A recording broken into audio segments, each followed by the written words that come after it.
And a man of the house of Levi went and married a daughter of Levi. And the woman conceived and bore a son, and she saw that he was a lovely child, and she hid him 3 months. And when she could hide him no longer, she took an ark of papyrus for him, and coated it with tar and pitch, and put the child in it, and laid it in the reeds by the edge of the river. And his sister stood at a distance to know what would be done to him. And the daughter of Pharaoh came down to wash herself at the river, and her young women were walking by the riverside. And when she saw the ark among the reeds, she sent her female servant to get it, and opened it, and saw the child, and see, the child wept. So she had compassion on him, and said, This is one of the children of the Ephraim. And his sister said to Pharaoh's daughter, Shall I go and call a nurse for you from the Ephraim woman to nurse the child for you? And Pharaoh's daughter said to her, Go. And the girl went and called the child's mother. And Pharaoh's daughter said to her, Take this child away and nurse him for me. Then I shall pay your wages. So the woman took the child and nursed him.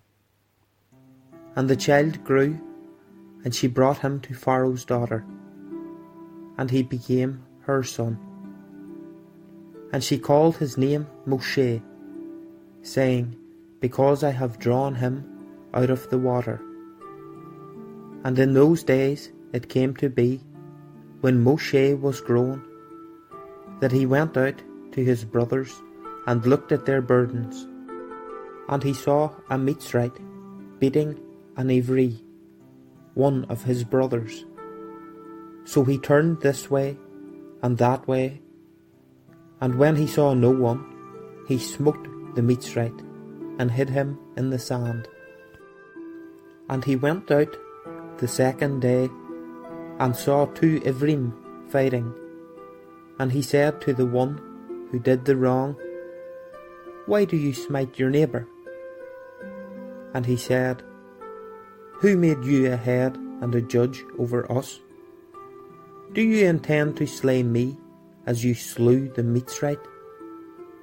And Moshe feared and said, Truly, the matter is known.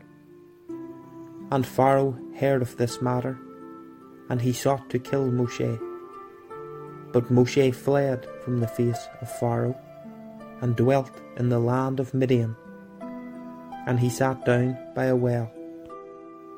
And the Cohen of Midian had 7 daughters, and they came and drew water, and they filled the troughs to water their father's flock.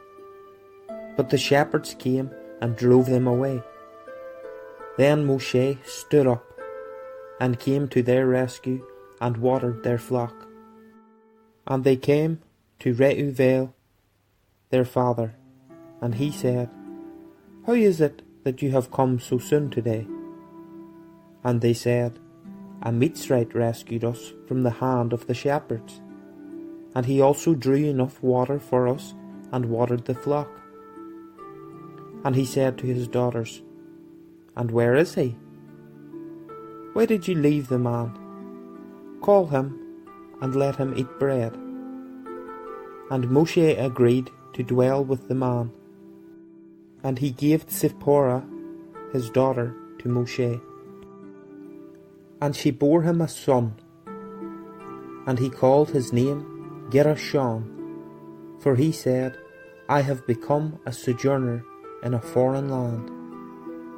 And it came to be, after these many days, that the sovereign of Mitzrayim died, and the children of Israel groaned because of the slavery, and they cried out, and their cry came up to Aluhym because of the slavery. And Aluhym heard their groaning, and Aluhym remembered his covenant with Abraham, with Yitzhak, and with Yaakov. And Aluhym looked on the children of Yisrael, and Aluhym knew